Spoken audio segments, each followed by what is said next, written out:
This is the meta report from Charlie's Collectible Showcase. Over 400 players. Thanks to the channel sponsor Card Market. £54 per Dumbo is the current price. That is up £4 from when I recorded my last video. That is absurd. And the tournament winner is Tiago on Amethyst Steel. And Tiago here making quite the name for themselves because they also won a tournament at Southside Gaming on the release weekend and then winning Charlie's Collectible Showcase. That is absolutely absurd consistency. Huge shout out to Tiago. Make sure to give the video a like if you want more Fabled content coming your way also. And this illusion deck is what has done the business for Tiago in both weekends. The Treasure Guardian here, very similar to Dolores Madrigal. I always preferred the look of Dolores Madrigal, but in the current metagame that we have for Fabled, there's a lot of board states that are very standstill where neither player exerts a character. Dolores Madrigal requires your opponent to have an exerted character to draw a card. The Treasure Guardian, though, is able to draw you a card if you have an illusion in play, and there's 11 of them in the deck here with 3 Palace Guard, 4 Raja, 4 Cobras. It's really cool to see this illusion build succeeding so well. I think obviously Tiago is clearly an extremely strong player. Zach Bivens put a tweet out just saying that Tiago is just born to play Lorcana, which is quite the praise coming from someone of Zach Bivens standing.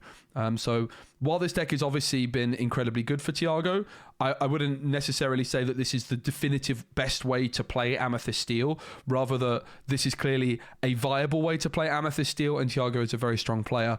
The thing is, with an illusion deck, the more popular it becomes, the worse it becomes as well, because people will just tech in more illusion hate. We're seeing a lot of Iagos sneak into Blurple decks as well, and if Amethyst Steel starts going heavily down this illusion route, it's possible that then more illusion hate cards like Improvise, Heffalumps and Woozles, Hypnotic Strengths come into the metagame. Even Fire the Cannons is pretty good at dealing with these illusions, right? Like you could fire the cannons on Raja and it's going to vanish, which is pretty strong option to have. So fascinating to see this one. Of course, Dumbo's in there. A lot of the time, the thing with Dumbo is you can just ink it. But Tiago in his post-game interview said, because I watched a whole lot of this tournament, I watched pretty much the whole top 16 and really enjoyed it. So big shout out to all the people doing the coverage over there. And this Dumbo is getting inked very often, but Tiago said he felt it was important not just to go under Blurple, but actually be able to compete in a long game with them. Captain Hook, Diablo, Palace Guard, 11 1-drops, which incidentally is my favorite number of 1-drops.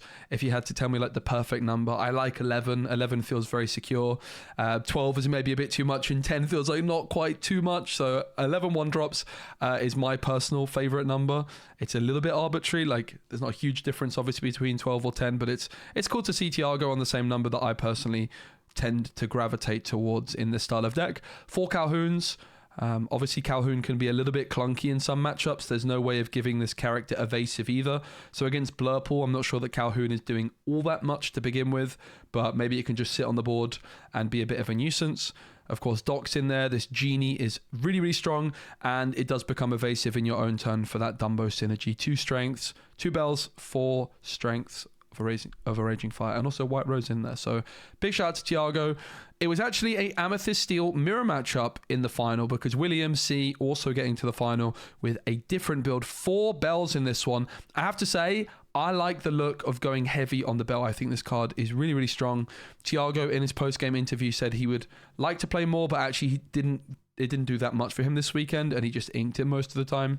I personally like the look of the 4 bells. Also 11 1-drops from William, with Happy being the 1-drop of choice here instead of this Palace Guard without the illusions. And of course, Happy in a similar ilk to Genie and Jafar. In your own turn, they're evasive, which means that you can draw off them with Dumbo, which is really nice. This Madam Mim Tiny Adversary is a fascinating inclusion because you're not going to play this on turn 2 ideally, but if you play this, let's say on turn 5, when your opponent's got an exerted Genie and you've got a Jafar that's sat ready and waiting, suddenly your Jafar can trade for a Genie, which is really cool. I also love this Jafar card. We saw both players using it. Tiago of just 1, but William with 3, giving +2 to a character. 3/2 body that quests for 2 is a card I've always liked the look of. Even when Crab was in the format, Jafar was catching my eye. Only 1 White Rose in this one. Very similar lists, really. Obviously, a big difference is the package of the Treasure Guardian with the Raja and the Palace Guard. This one preferring to go for like the Mim, the Jafar, and a few extra Jafars, really, and extra bells. I would wager that right now, obviously the illusion deck has performed very well. My gut feeling is, as the meta develops, I would probably want to steer away from cards like Raja. I think Fire the Cannons is going to be very popular. I think Improvise is going to be very popular. So I have a feeling it might be a little bit more wise moving forwards to play this style of deck. But that also just tells me that Thiago has just brought the perfect deck for the right meta, right? Before people have adapted to illusions creeping back in, people are like testing out their decks for the first time, and cards like Improvise and Heffalumps and Woozles and Hypnotic Strength, these are the kinds of cards which in a brand new meta game, people aren't teching in as much as they might once things settle. So I think that this was an incredibly huge and amazing meta call from Thiago, like a really bold build on Amethyst Steel, which is not something you see very often. It's quite hard to be super creative with an Amethyst Steel deck, but this was really, really creative. It was a great meta call.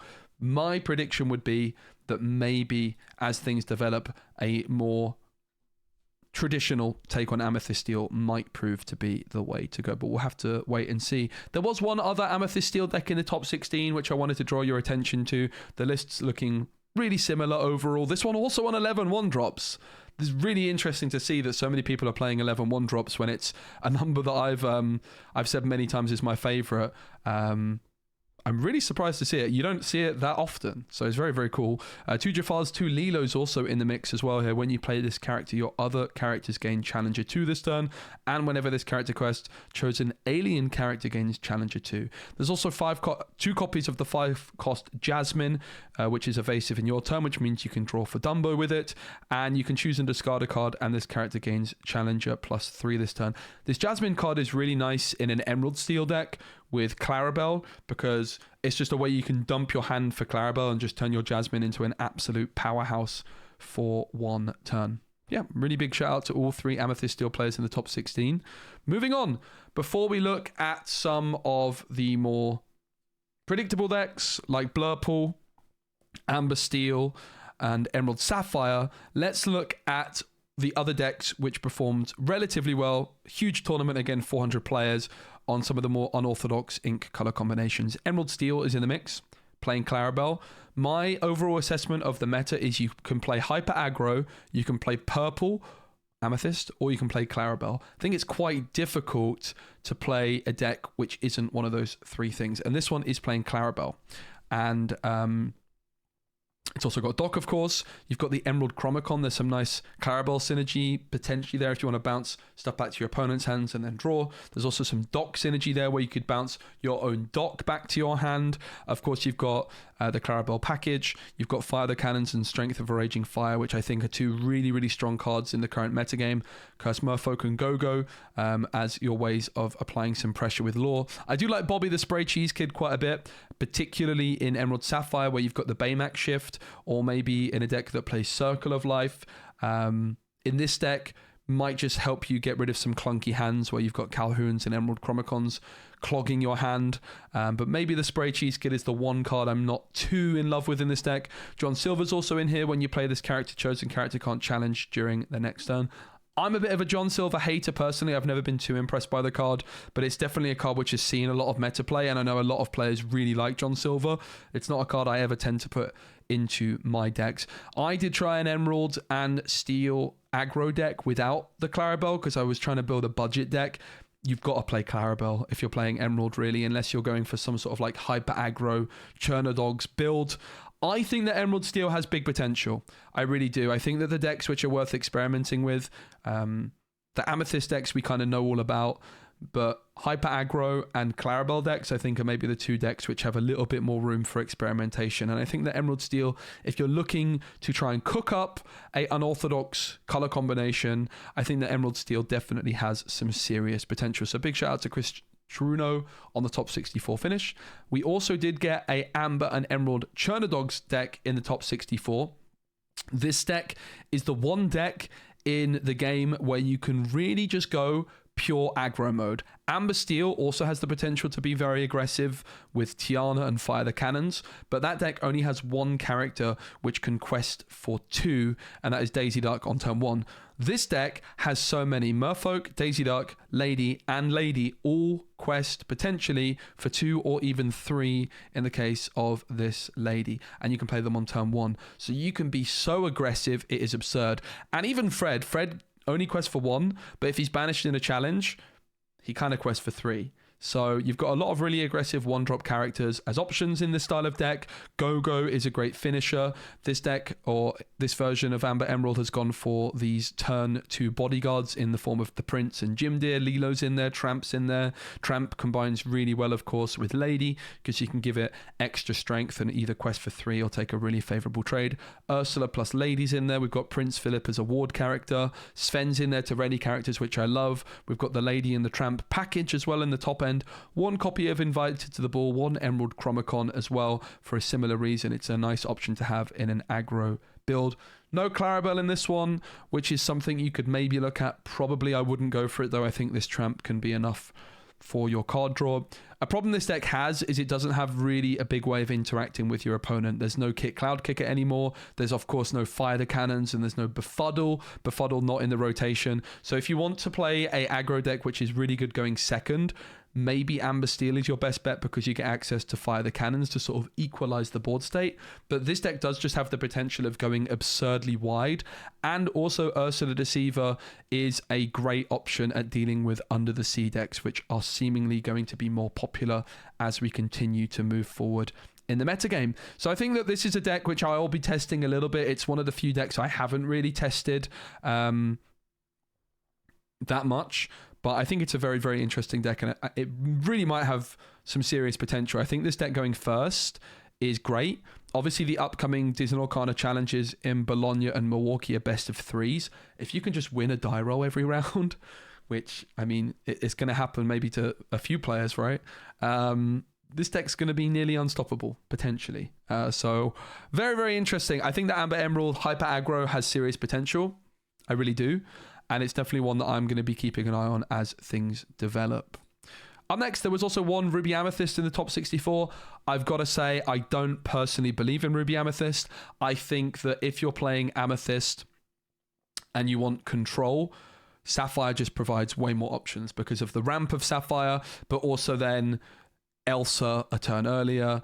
Belle is one of the best control cards in the game, and of course in Sapphire you also get access to Hades, and I'm not really sure that Ruby provides anywhere near enough to convince me that you should play Ruby over Sapphire. Like, I think my personal concern about the current metagame in general is that Amethyst has the best card draw in the game and the best control in the game, because I think Elsa and Belle in particular are, especially Elsa, the best control cards in the game, which means that when you pair Amethyst with Sapphire, you get the ramp, you get the card draw, and you get the control. So I don't really think there's much reason to play Ruby and Amethyst in the current meta over Sapphire. Amethyst, I think you're going to be very unfavored in that matchup, no matter how you build the deck. It's great to see people still putting in a decent shift with it. I don't think it's ever going to be a terrible deck, but I just think it's difficult to justify playing over Sapphire and Amethyst. This Goofy card is really good though. Goofy Rush. Maui Shark, of course, is another big reason to play it, but it's hard to give this Shark Rush. The only way you could really do it is with Cogsworth, and that's going to cost you 7 ink. 1 copy of Second Starts the right to be king. Lose the way, exert chosen character, then you may choose and discard a card. If you do, the exerted character can't ready at the start of the next turn. Little Sisu's, of course, in there as well, but without a shift target, it's probably not doing all that much for you. I do really like Vanellope. I've got to say, only characters it's an evasive card, but it's here, right? It's a 3/1 stat line, combines well with Lumiere, can be a 4/1 and take out a genie. But yeah, I doubt that we're going to see much Ruby Amethyst in this format. All right, one more spicy deck, I think, in the top 64. There's actually a couple of them, which is Sapphire Steel. Sapphire Steel, actually the budget gamer's choice of deck for this set. Most of the cards are really cheap. Even Hades is pretty cheap because it's a reprint. Tinkerbell is really, really cheap. Obviously, Hades is a little bit more expensive. Doc is also a bit expensive as well, but the rest is really, really cheap. And this is a cool take using Pleakley, Tipo, and Sail as ramp options, Tinkerbell, Vincenzo as big closers.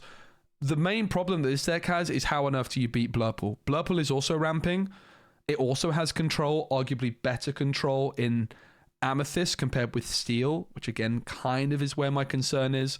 I think that I would rather have Elsa and Belle than I would have Tinkerbell and Vincenzo, arguably. And of course, those Amethyst decks also have the absurd card draw with Finders Keepers and Second Star to the Right. Like, if you go into a long game against Blurple, they're just going to outvalue you. Beyond the Horizon is maybe your one opportunity to do so, where if your opponent takes a turn off, taking Second Star to the Right as a song, or going for Finders Keepers, you can maybe punish them with Beyond the Horizon, where you draw 3 cards and you discard your opponent's hand and let them draw 3 new ones. So Sapphire Steel is an interesting deck. I think that Blurple matchup, unfortunately, is just going to be too difficult to overcome in the long run. But it's a really nice take on it. Aurora is definitely a really interesting tech card if you're looking at dealing with Blurple. It's a little bit expensive, though. I think if Aurora was a 4-drop that you could play after Sail or play after Tipo, I think that Sapphire decks, which aren't just combined with Amethyst, would have a little bit more of a chance. The problem is at the moment, if you're going second against Blurple, you play your 4-drop, let's say Scrooge, they can already Elsa it, right? And okay, Scrooge McDuck is actually one of the better 4-drops at dealing with that combo. But for the example of my Ruby and Sapphire deck, where I play Robin Hood Sharpshooter, against every deck in the meta, my Robin Hood Sharpshooter is pretty safe, except against Blurple, because they can, if I'm going second, they can Elsa my Robin Hood before I can get the Aurora down to protect it. So Aurora for me almost costs like 1 too much ink. It's still a good option, but it would feel so much better if you could play it on turn number 3 after a Sail, which of course you could if you have a 1-drop Aurora, but I think the only 1-drop Aurora in the game is in Amber. So maybe there's a deck there, like an Amber Sapphire turn 3 Aurora deck. You could even turn 2 Aurora, right? So that's something to consider potentially looking at, but Amber Sapphire's never really done too much in a long game, has it? And I'm not sure that's going to change anytime soon. Big shout out to Alfredo on this Steel and Sapphire deck. There was another deck in the top 64 also playing Steel Sapphire, looking quite similar actually, if not nearly identical. No Seven Dwarfs Mine in this one, also on Beyond the Horizon, Vincenzo, Hades, Tinkerbell as the control. There's also Aurora in this one as well. So cool to see both these lists doing well. Unfortunately, I think that Blurple matchup is the big problem for this deck. Going to be difficult to overcome. Let's look at the other spicy deck of the weekend before we look at the Amber, Steel, and the Blurple decks. And this is Emerald Sapphire, which had a really good showing this weekend, and it's definitely going to be a deck you can expect to see more of moving forwards. Zan Syed got into the top 32. He actually bubbled out and missed out on the top cut, but his podcast co-host, Jeremy Bertrioni, got in the top 4 with I think it's the exact same list. I'm pretty sure it is. And I have to say that I think the shell of Emerald Sapphire is pretty secure now. You're going to be playing, of course, I've played a lot of Emerald Sapphire in my day. You're going to be playing Clarabelles, all 12 of them, to provide you with some shift targets. You're going to be playing Sail, you're going to be playing Tipo, and actually these ducks have proven to be really, really good. This Donald Duck Perfect Gentleman has come out of nowhere really this weekend and has proven to be a really very good card. What happens a lot of the time with this Emerald Sapphire deck, particularly if you're going first, is you can very easily run out of ink. You're playing Tipo, you're playing Clarabelle down, and you might just run out of cards. So being able to drop a Donald Duck on turn 3, which just starts refilling your hand and allowing you to ink more consistently without inking your Clarabelle, then or you're welcome, then being able to shift Clarabelle, sing you're welcome, you can just get off to an absolutely amazing start. Under the Sea and Heads Held High is also like the de facto board clear option that we have in Disney Lorcana now that Be Prepared is gone. You have to work a lot harder for it, and that's also why Vision of the Future is in the deck, because you can dig for your out. In one of the games that I was watching Zan play, he needed a copy of Your Welcome that turn or he would lose, and he played the Vision of the Future and he found the You're Welcome, and that made the difference in him winning the game. You're going to be inking it a lot in the early game, but in the late game it's a really good option to find what you need. John Silver's also in there, which is good against aggro. There's one thing I don't like about this list from Zan and Jeremy, and I think we should show Jeremy, we should give Jeremy his flowers, as he is the one that got into the top fours, and of course, like I say, just bubbling out in the top cut. The one thing I don't like from Zan and Jeremy's list is this Basil. It's something I looked at as well. I don't think it's bad by any stretch of the imagination. I'm just not personally convinced by it. This Basil, by the way, outstanding in Blur Pool, which we're going to be taking a look at, because you can give your Elsa support, for example, and suddenly she just takes out a genie just like that. And this Basil shift is fascinating. Shifting cards in this deck is nice with Under the Sea. With Heads Held High, this Basil is like a perfect singer. There's also big synergy with the Donald Duck and the Basil, because this Basil 6 cost, once during your turn, or whenever during your turn a card is put into your Inkwell, you may pay 1 ink to have a chosen opponent choose and discard a card. But I just don't think these cards are worth it overall. I like the look of the Spray Cheese Kid, for example, a lot more in this deck. If you're wanting to play Baymax, maybe you play Pleakley on it as well.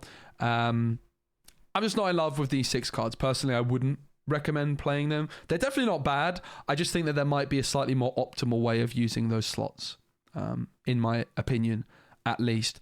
The rest of the deck, I think, is a really, really reliable shell on how to play Emerald Sapphire. And like I say, the Basils really aren't bad.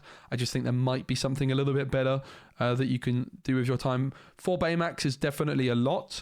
And if you are removing this Basil, you might want to consider also reducing the counts of Baymaxes as well, unless you're playing some other 1-drops. Some other cards to look out for that you could consider in these decks are Hades. You might want to consider some extra ramp with cards like Pleakley or the 5-cost Donald Duck. Develop Your Brain, personally, I think is outstandingly good in this deck. Improvise, Heffalumps and Woozles if you're looking to target some illusions, because Iago can definitely cause this deck a few problems. I think Emerald Sapphire is very well positioned. It's got a good matchup into Blurpool. It's got a very good matchup into Amethyst Steel, at least in theory. It's probably good into Amber Steel, unless Amber Steel starts investing heavily on Fire the Cannons, because that can deny the Baymax shift. But with this deck, if you play a 1-drop, you play Tipo turn 3, shift Baymax onto the 1-drop, you can turn 3 Under the Sea, which is really, really spicy. But that play is very easily disrupted by just 1 copy of Fire the Cannons being found by the aggro player. I think that Emerald Sapphire is really well positioned. It actually does, interestingly, struggle into decks which aren't Amethyst. This deck sort of preys on the Amethyst decks. Like against Sapphire Steel, it's got a really tough, it'll have a really tough time. But you would imagine that Sapphire Steel is not going to be popular enough for that to matter too much. Let's take a look at the other Emerald Sapphire list, which did well. Dylan Crowley in the top 16. He does have that Spray Cheese Kid and the Pleakley and the Donald Duck. He's got Hades in the top end. 1 copy of Bend to My Will, which I personally really like. What's really fascinating about this list is that he's got so many more cards, because he's not playing play sets of things, which is really, really fascinating. Only 3 You're Welcome is, I was going to use the word diabolical, but I think that would be quite rude. But come on, you've got to play 4 You're Welcomes in a Clarabelle deck of this kind. It's so, so good. It is the perfect play to use Your Welcome. So that's the one thing I really dislike about this deck. Having said that, the rest I like a lot. I really like the count of 3 Under the Sea, 2 Heads Held High, although I do also like just playing the 4 Under the Sea. I think if you're playing Bobby, maybe I would gravitate towards playing 4 copies of Under the Sea. I love 1 copy of Bend to My Will. I think Mother Knows Best is interesting. Heffalumps and Woozles, going to be good against aggro. It's going to be good against illusions. Hades is really greedy, but if you can get there, it's great. The other thing I don't like is not playing 4 copies of Clarabelle. Like a lot of matchups, you're going to want to be able to shift your Clarabelle as reliably as possible. So I'd probably like to see the full count of Clarabelles in there. I really like all of the cards in the deck, though. There's not like 1 card in the deck that I don't like, maybe with the exception of the Robin Hood Unrivaled Archer. I think that maybe... I don't completely hate it either, in fairness. I actually don't mind it. You don't have any evasives in this deck. Robin Hood is probably going to draw you a card in this deck as well, because you do dump your hand quite quickly. So the Robin Hood's pretty interesting. But yeah, I like it. Apart from the 3 copies of You're Welcome and not playing a play set of Clarabelles, it's a really nice looking list. Also in the top 16, this one is like the total opposite. It's just 4 copies of everything, which honestly is my usual style of deck building. But added to that, this one is not only 4 copies of everything, but it's also playing 4 copies of Develop Your Brain and Vision of the Future. This is the kind of way that I tend to like building decks. This is like, there's a meme called a Giga Chad, and this is what I would call Giga Chad deck building, right? From Mark.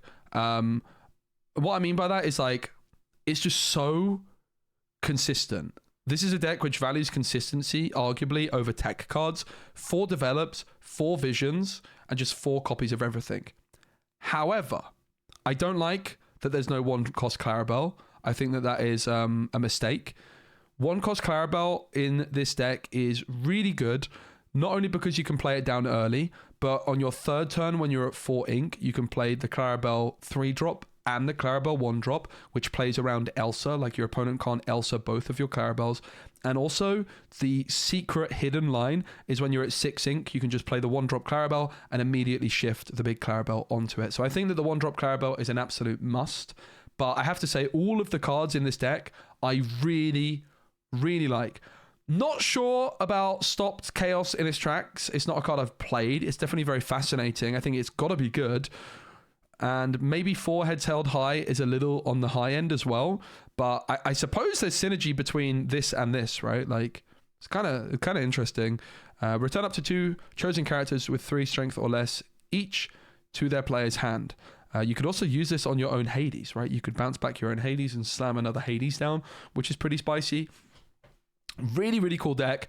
I like it a lot, again, with the exception of I don't like that there's no 1-drop Clarabelle. If you gave me 4 1-drop Clarabelles and maybe like reduce the count of Under the Sea to 3, Heads Held High to 3, Stop Chaos in its track to 3, and a Hades to 3, for example, I would probably be in awe of the deck building.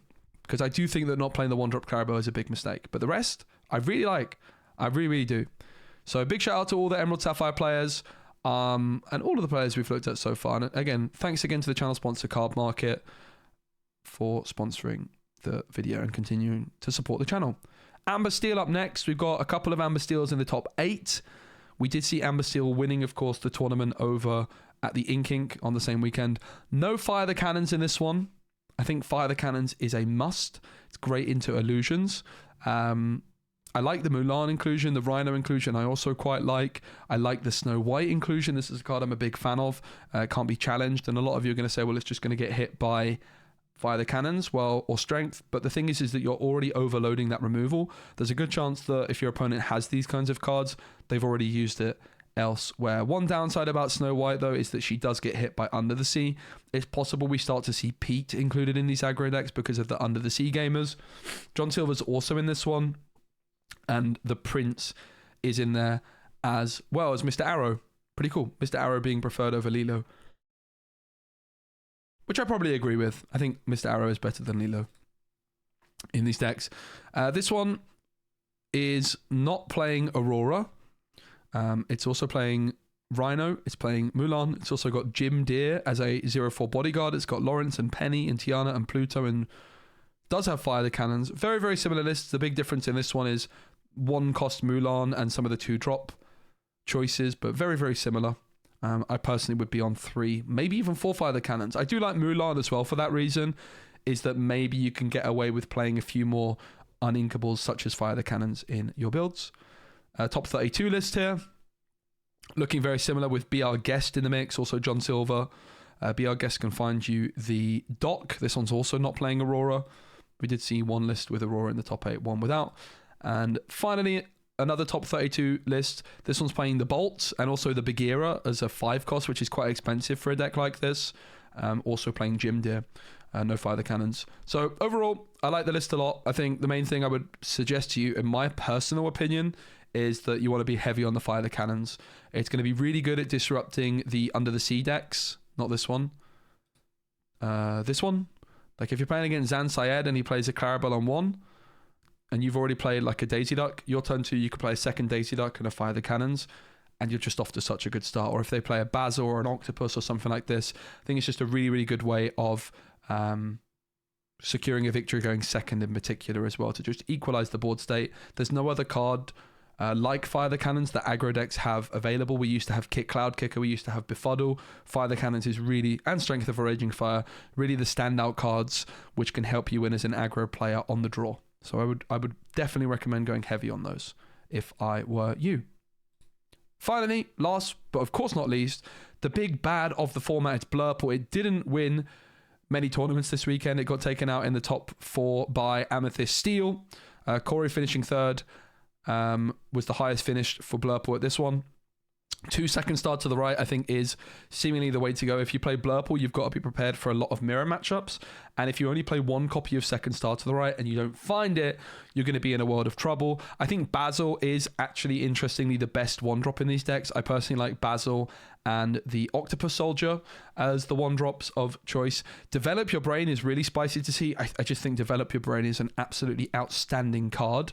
And you just can't go wrong including a card like this in your deck. It's almost like turning your deck into a 56 card deck in terms of consistency. You're just going to be much more likely to find your best cards on curve, including ramp, right? Like if you miss ramp, turn 1, instead of playing a Basil or a Rafiki, you could play Develop Your Brain and it might just get you out of jail.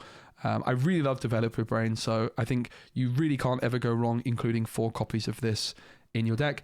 Iago's in there, which is going to be good in the Amethyst mirrors, but of course you could get punished by Hypnotic Strength. It's pretty good against the blue and Emerald decks, the Sapphire Emerald decks, unless those decks start playing Improvise or Heffalumps. Into the Unknown is outstanding, great with Elsa, really good at disrupting those Tiana plays if you go for Elsa and sing Into the Unknown to deal with your opponent's Tiana. Baymax was also a bit of a standout card from this tournament at the weekend. I saw it putting in a lot of works in the Amethyst and Sapphire mirror matchups because it essentially comes down and gains you immediate lore and then can potentially quest for 4 while healing and equalizing the board state. So very, very cool list for Blurple. Most of them are going to end up looking quite similar to this, that's for sure. This one's also on Basil and Royal Guard instead of Rafiki, which I think I prefer. 4 Iagos, 2 Scrooge, 2 Yzma is spicy, 2 Robin Hood, only 3 Hades. I don't like only 3 Hades, I have to say. I think this is a card you want to play 4 copies of. Pouncing Practice is also a little bit, which is actually very unorthodox. Chosen character gains -2 and chosen character of yours gains evasive. And Vision of the Future, very unorthodox as well. I think I prefer Develop Your Brain in this deck if you're going to play one of those 2, and 1 copy of second star. But the Vision is going to help you find the second star, so in a mirror, it could be really, really good. Definitely don't mind Vision. I just think I prefer Develop Your Brain in this style of deck. You're not like digging for your outs like you are in Emerald Sapphire. Like, if I don't find the Under the Sea this turn, I lose. Don't think this deck functions in quite the same way. This one's also on Vision, which is interesting to see. Great name there. Rafiki over the Octopus, 2 Iago, which I feel like is about the right amount of Iago, like 2 to 3. 4's quite risky, right? Like if you play against someone with Improvise, you're almost just going to have to play an Iago into it with so many. Whereas I feel like if you play like 2 to 3, you can be a little bit more safe from those styles of decks because you're just a bit more free to ink. 1 Finders Keepers is interesting to see. No Finders Keepers actually in some of these other lists. Second star to right, 2 copies, 4 Into the Unknown, Bell, Baymax. All looking pretty similar, just a few things here and there. TikTok is, of course, like a new card, which people are playing. I love the Magic Feather as a one-off. When you play this item, choose a character of yours, and while this item is in play, that character gains evasive. Being able to give, like, I don't know, your Madam Mim Elephant evasive and then move damage. Pretty spicy. Also, everybody's got a weakness, 2 copies of that. Move 1 damage counter from each damaged character you have in play to chosen opposing character and draw a card for each damage counter moved this way. And finally, last deck, top 16 from Spice is 2 copies of second star, 3 Visions. Again, a little bit surprised to see the Visions, but there we are. I haven't played Blurple myself, so I wouldn't read too much into my analysis of Blurple. TikTok, I played against it a lot though, that's for sure. Else is in there, and Octopus card. So yeah, big shout out to Charlie's Collectible Showcase and other people that were part of running that event, the judges, the broadcast team, organizers. It was a great event. I enjoyed watching it from home, and of course big shout out to the players and all these deck lists. Overall, my assessment of the meta is play hyper aggro, play purple, or play Clarabelle. If you're not doing any of those things, good luck. I've tried building so many decks that don't do any of those things, and it's very, very, very, very tough to do something that isn't any of those. So if you're looking to be a little bit cheeky and build something unorthodox, I would just take a look at some of the underrepresented Amethyst decks, like Amethyst Emerald maybe, Amethyst Amber, or some of those underrepresented aggro decks or underrepresented Emerald decks like Emerald Ruby, Emerald Amber, and that sort of stuff. So, yep, thanks for watching, everybody. Give the video a like and subscribe for more Lorcana content coming your way soon. Bye.